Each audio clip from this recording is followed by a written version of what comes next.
I think the biggest thing, honestly, is we're a completely different team now since, before his injury. And it's obviously because we have Jimmy Butler, and we're doing different things now. So it's an adjustment period for JK. It's up to JK to just play as hard as he can and fit in and let it play out how it plays out. Out from the East where the Warriors sit, it is Coach Kerr. Hey, Coach, how we doing today? Fantastic. How are you guys? We're good. I actually want to start off by playing something for you, some commentary from someone in your business. Can I play this for you real quick? Yeah, you got it. All right, here he is.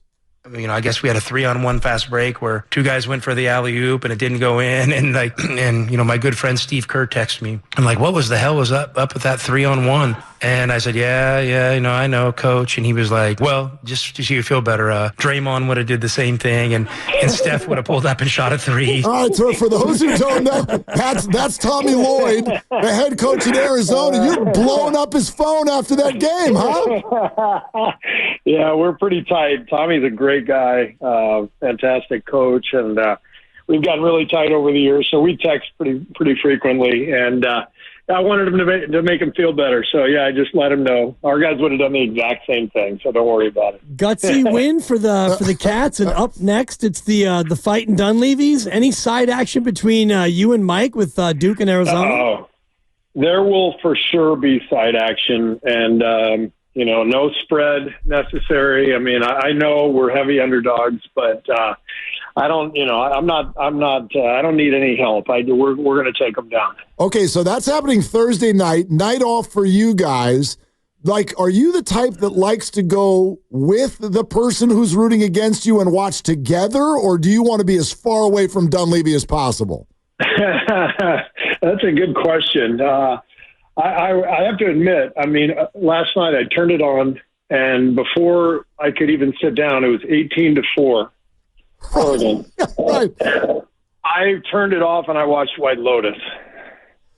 Nice. Yeah. I was watching White Lotus with the game on the laptop. Same thing, Steve. Yeah, no, I didn't even have the game on. I couldn't bear to watch it, so I watched White Lotus, and then White Lotus ended. I turned it back to the game. We were up 10, so it worked.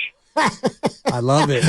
Well played, Coach. Well played. Yeah, no doubt. I'm not a rookie. I know how to do this stuff. Smart. So wait a minute. If you guys are down by 10 in the first quarter tomorrow night, you're suggesting we go watch Netflix or something?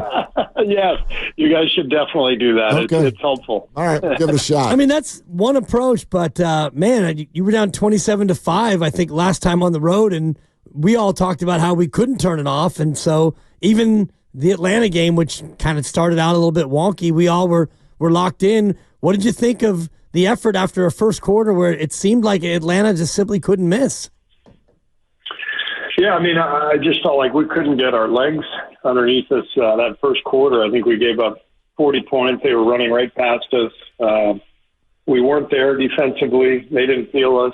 And from that point on, I thought we played a really solid game. We only had 10 turnovers, 29 assists, shot the ball fine, nothing special, but it was one of those games where the first quarter was the difference, and we just were swimming upstream the rest of the way. We couldn't catch them, and it took a great effort from them. They had a lot of guys who really stepped up. George Niang was amazing. So it's one of those games, and you got to move on. You can't worry too much about it. Coach, this is just a man-to-man question here. I'm very curious about how this sits with you. You guys could use rest. And so to be in one city for 4 nights, I bet that's wonderful. At the same time, that city is Miami, and you coach a bunch of very young, rich men. So is this right? Is this a good thing or a bad thing that's happening this week? I'll tell you after the results of the next couple of games. Right. Yeah, fair enough. But do you guys have conversations about that? Because it's also very well discussed.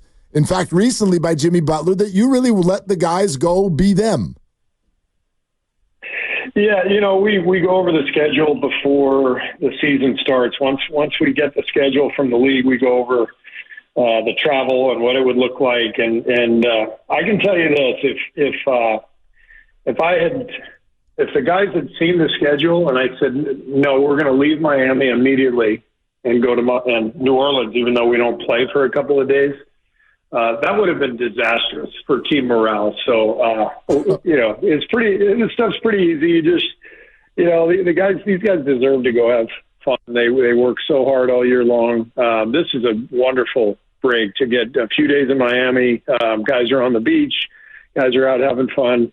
But they all know. I mean, they have to be ready for the game tomorrow night, and I trust that they will be. Is Steph going to be ready? I know you can't officially declare it, but how did he look today with the pelvic contusion that he suffered? How was he moving around out there? He was moving really well. We didn't scrimmage at all, so it was all non-contact stuff. But he looked good. He felt good, and we'll just continue to list him as questionable for tomorrow, and Rick will make the decision.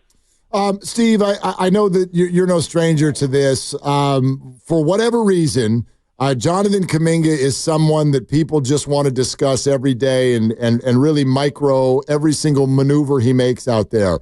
I'd love to know what you see since he's returned in terms of both health and fitting in to, as you put it, a brand new team.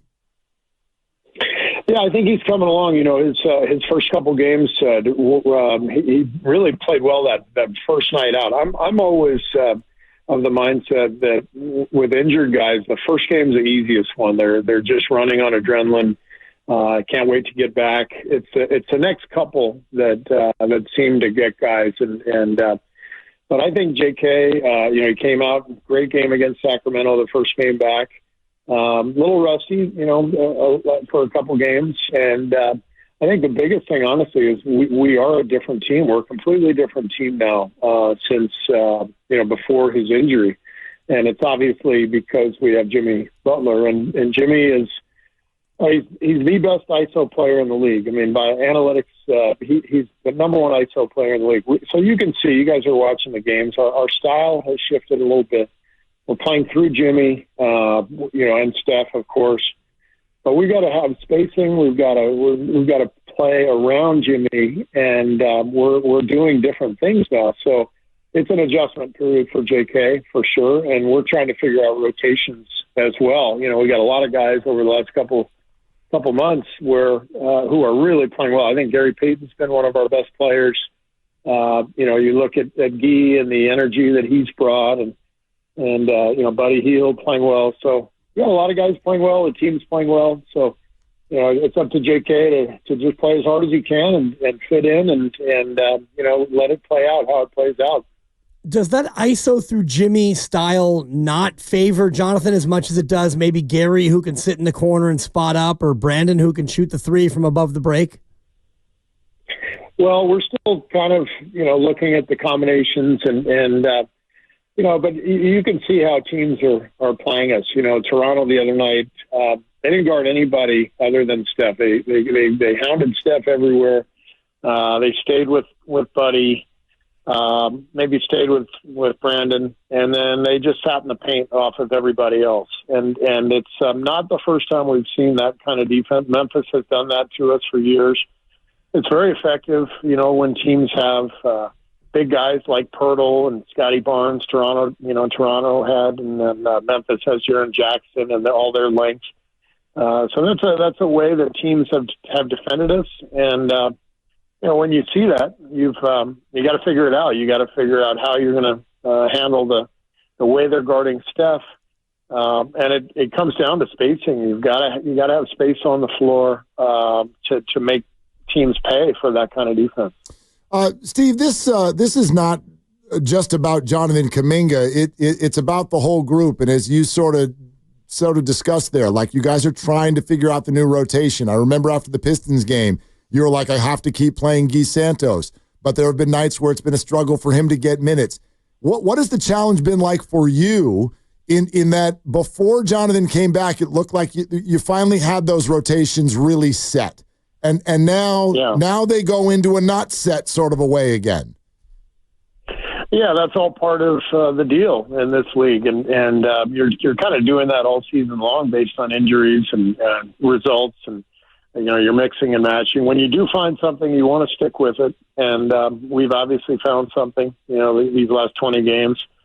So we're gonna stay with it, but we also want to incorporate J.K. because he's a talented player and he can help us win games, and that's why the whole focus for him just has to be sprint the floor, rebound. Because of his athleticism and his force, that's how you really feel his presence on the court. So that's what we're encouraging to him, and then.